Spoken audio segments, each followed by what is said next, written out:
મારું નામ મિશ્વા પટેલ છે. હું ફ્રેન્કફિન ઇન્સ્ટિટ્યૂટથી એમાં અમે કોર્સ કરીએ છીએ અત્યારે, અને એ લોકો અમને રમાડે છે કે 2 લાખ રૂપિયા કે અમે તમને 100% પ્લેસમેન્ટ આપશું, અને 1.5 વર્ષ થઈ ગયું છે ને અમારી પાસે નથી પ્લેસમેન્ટ કે નથી એરપોર્ટ ઉપર કે કંઈ જોબ. તો કોણ એમના ટ્રસ્ટી કોણ છે? અહીંયાના ટ્રસ્ટી છે શિવરાજસિંહ ઝાલા, એનો મુસ્કાન મેમ. એમની શું ફી છે? 2 લાખ રૂપિયા ફી છે. બધાની અલગ અલગ ફી છે. બરાબર. કોકની 1.5 લાખ છે, કોકની 2 લાખ છે, એવી રીતના. કઈ રીતે આપણી સાથે ફ્રોડ એટલે કે ઓલું બનાવે છે આપને?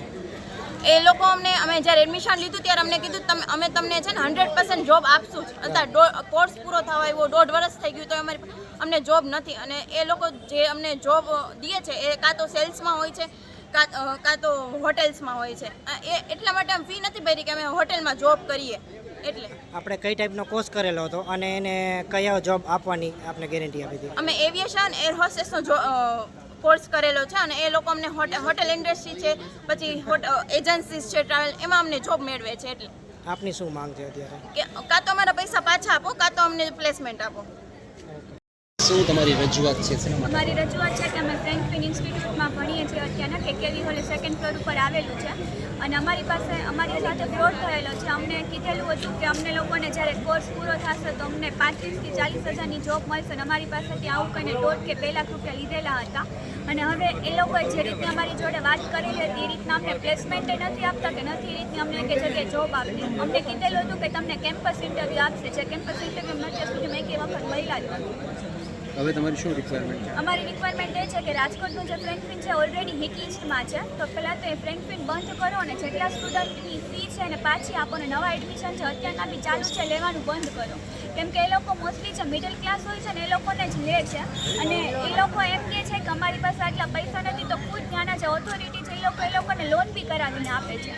અને એ લોકોની એમ છે કે કાં તો તમારી પાસે ડિગ્રી હોવી જોઈએ, ડિગ્રી નહીં હોય તો 12થના બેઝ ઉપર થઈ જશે. મારી પાસે એવા 5 કે 6 સ્ટુડન્ટ છે જે લોકો હજી ખાલી 10th પાસ કરેલું છે, તો 10th પાસ તો એ લોકોને 11th ને 12th બાકી છે, તો એ લોકોને કયા બેઝ ઉપરથી તમે લોકો એડમિશન આપ્યું છે, અને એની શું ગેરંટી છે કે 10th પાસ ઉપરથી તમે લોકોને જોબ અપાવશો? તમે જે રીતે કીધું કે રાજકોટનું ફ્રેન્કલિન છે તે હિસ્ટ લિસ્ટમાં છે, તો બીજી જગ્યાએ આવેલા છે બીજા સ્ટેટની અંદર, ત્યાં અલગ ને અહીંયા અલગ એ રીતનું છે કંઈ? હા, જેમ કે ગુજરાતમાં ટોટલ 4 ફ્રેન્કફિન છે, અમદાવાદમાં, રાજકોટમાં, સુરત ને બરોડ. એમાંથી અમદાવાદનું છે ને અમારી ઓથોરિટીમાં નથી આવતું, બાકી બરોડા, સુરત ને રાજકોટ એ 3 છે ને એક જ ઓથોરિટી સંભાળે છે. ઉમા મેમ કરીને એમનું નામ છે.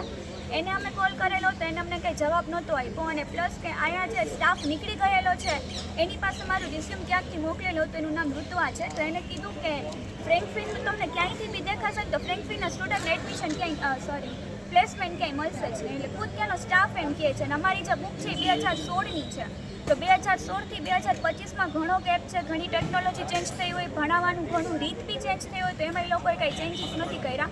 તો કોઈ બી એવા ના હોય કે જે 10 વર્ષ જૂની જે એજ્યુકેશન સિસ્ટમ હોય છે એના માટે 1.5 કે 2 લાખની ફી ભરે. મારું નામ રોનક બેરાણી છે. શું બનાવ બન્યો છે? બનાવ એવો બન્યો હતો કે ફ્રેન્કફિન ઇન્સ્ટિટ્યૂટ નામની એક કંપની છે કે કેવી બોલે, એ લોકો પાસે અમે દિવસ પહેલાં એડમિશન લીધું હતું. ત્યારબાદ એ લોકો સાથે વાત એવી થઈ હતી કે એ લોકો 35,000 થી 40,000 વાળી જોબ અપાવશે, પણ અત્યારે એ લોકો હોટલમાં નોકરી અપાવે છે 10,000, 15,000ની. એટલે ખોટું બોલીને અમારી સાથે છેતરપિંડી કરી છે. આપને નોકરી કેવી અપાવવાનો વાદો? નોકરી અપાવવાની વાત એ થઈ હતી કે ગ્રાઉન્ડ સ્ટાફમાં અને કેબિન ક્રૂમાં, જેની સ્ટાર્ટિંગ સેલેરી 35,000 થી 40,000 હશે, પણ એવું કંઈ છે નહીં. ટ્રસ્ટી કોણ છે?